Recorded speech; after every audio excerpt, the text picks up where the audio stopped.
Welcome to The Explainer. Today, we are going to tackle the world of cryptocurrency head-on. By the end of this, you'll get what it's really all about. So, you've heard it all, right? Is crypto the future of money? Or is it just one giant bubble waiting to pop? We're going to cut through all that noise and get right to what you actually need to know. Believe it or not, this whole complex world of crypto, it really boils down to just 5 core ideas. Get these and the rest of the puzzle just falls into place. Ready? Okay, let's jump right in. All right, first things first, we need to talk about something you probably don't even think about, the cash in your wallet. See, we're going to talk about the difference between money and currency. And trust me, they are not the same thing at all. Okay, so look at it this way. On one hand, you've got currency, like the dollar, the rupee, the stuff governments control. They can print as much of it as they want. But then you've got money. Think of something like gold. It has its own value, right? There's only so much of it in the world, and pretty much everyone agrees it's valuable. And this quote right here just nails it. A government can say a banknote is worthless tomorrow, but they can't do that to gold. See, the value of currency is totally based on a government's promise. A promise that, well, can be broken. And that leads us perfectly into our second big idea. Let's move on to our second concept, which is all about control. Who's really pulling the strings here?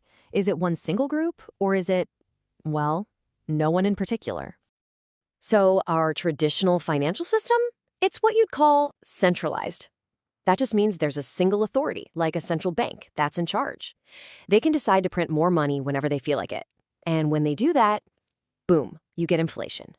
That's that feeling when you go to the store and realize your money just doesn't stretch as far as it used to. Now, the real kicker with a centralized system is that what one country decides to do doesn't just stay within its borders. It creates ripples, big ones. And those ripples can be felt all over the world. A few years back, for instance, China devalued its currency. And what happened? Stock markets everywhere, including the US, felt the shockwave. It just goes to show you how fragile and interconnected the whole thing is when one player can make a move that shakes the entire board. And this is exactly where crypto proposes a totally different way of doing things. A decentralized system. That means no single government, no single bank is holding all the cards. Instead, you have something like Bitcoin, which is designed from the ground up to have a limited, fixed supply. Kind of like gold, right? Which is exactly why you hear people call it digital gold. Okay, so this whole idea of who's in control brings us right to our third point. And this one uncovers a truth about the cash we use every day that might actually surprise you. You see, almost every currency in the world today, we're talking the dollar, the euro, the rupee, is what's called a fiat currency. Fiat is just a Latin word that means let it be done, or by decree. So this money has value for basically one reason and one reason only. Because a government says it does. That's it. But, it wasn't always this way. For a long time, we were on what was called the gold standard. It was simple. A country could only print as much paper currency as it had actual gold sitting in a vault to back it up. But that whole system got scrapped. And today, our money isn't backed by anything tangible at all. So that begs the big question, right? If there's no gold, no silver, nothing physical backing the notes in our wallets, what on earth gives them any value? The answer is faith.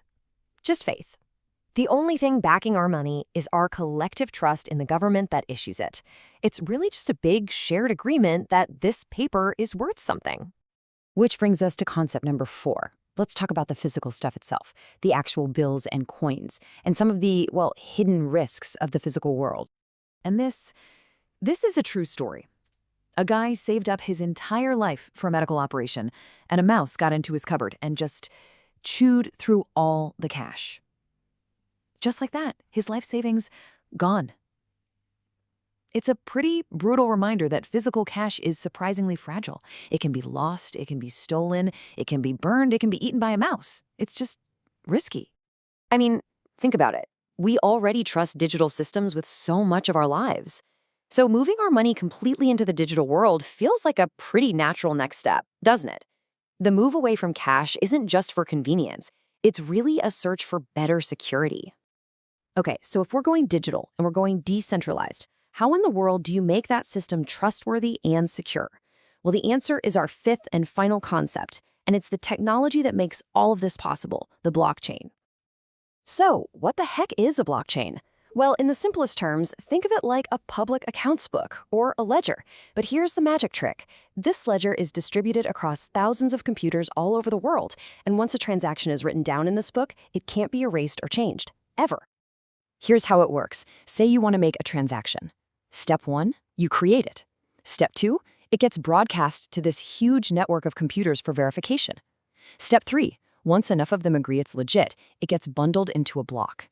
And step 4, and this is the key part, that block gets permanently linked to the block before it, creating a chain. See, a bank can go in and mess with its private records, but with blockchain, once it's in the chain, it's there for everyone to see forever. So, if this technology is so revolutionary and secure, why is the crypto market so, well, wild and unpredictable? It's simple, really. It's brand new. Does anyone remember the early days of the internet, the dot-com bubble, all that crazy hype, followed by a massive crash? Well, crypto feels a whole lot like that right now. The truth is, crypto is still just a baby. The market goes up and down like a roller coaster. Its overall size is still pretty small compared to traditional finance, and public trust? Well, that's still being built. We've got this incredibly powerful technology here, but we're all still figuring out what to do with it. And that really leaves us with the million-dollar question, doesn't it? We have this new technology, and it's full of mind-blowing potential, but it's also loaded with risk. So what do you think? Is this the future, or is it just a flash in the pan? Something for you to chew on. Thanks for watching.